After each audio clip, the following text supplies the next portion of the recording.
We are talking about contractors. Finding contractors, working with contractors.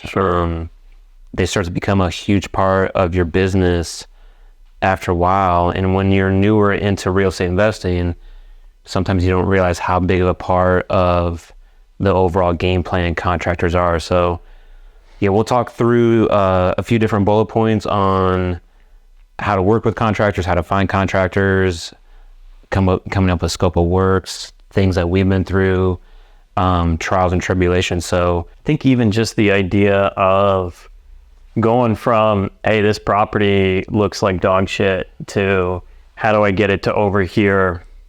And initially it seems like this huge mountain to climb. And when you have the right contractor in place, actually that really starts to alleviate a lot of concerns. They're the ones with the knowledge and understanding, and you have the vision of where you want to get to. And facilitating that is usually through just a good contractor. And to be fair, there's a lot of bad ones out there. Ton of shitty ones. And you hear all of the horror stories. Garbage. But the minute that you find the right one and the key component of that business aspect, it just makes the world of difference.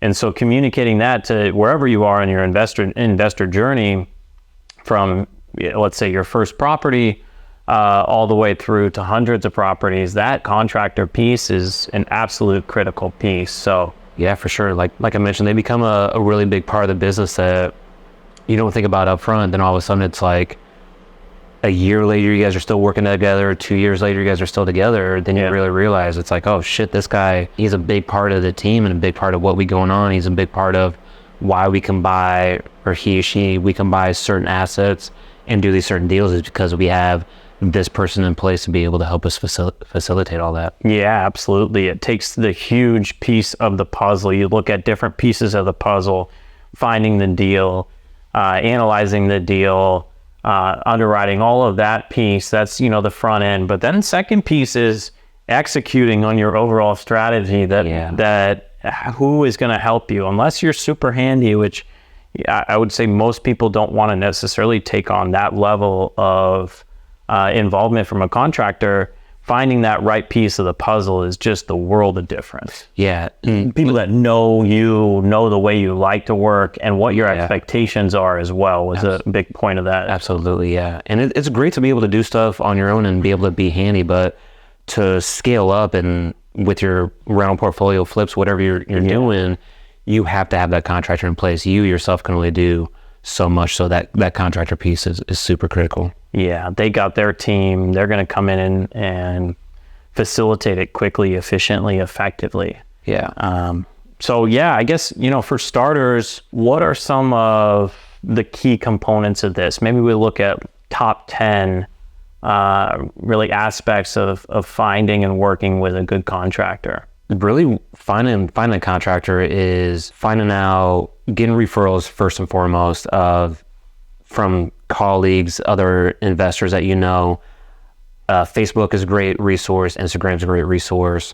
Places where you've seen people talking about other contractors, referring other contractors out, and then vetting those guys. Vetting those guys is going in and checking on their jobs that they've done in the past, getting referrals to, again, the people that they've worked for, talking with those people that they've worked for, find out if they met deadlines, if they met budgets, things like that. Yeah. A big thing, just getting on the same page, like you said earlier, with expectations about the exact scope that's going to be done, expectations on timeline, expectations specifically on quality. And there is a certain component to doing rehabs on real estate where you need to know some basics on certain things, how they're done.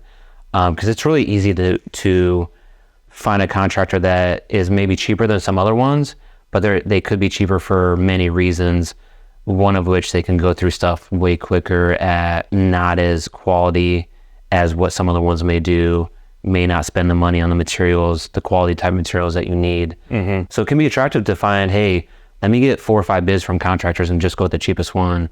Where at the end of the day, that's not necessarily maybe the best route to go, when you can maybe find somebody that is a little bit more expensive, but you've talked to their references that they've given you, you've checked on their job sites in the past, and they keep job sites clean. The references you've talked to said they've kept on time and on budget, and going with that more expensive contractor, honestly, majority of the time is probably the route to go. So I would say up front, again, diving into references, finding them from referrals from people that have actually used them, verifying more references from them, and visiting the actual jobs that they've done is a huge step in the right direction and finding somebody decent to work with.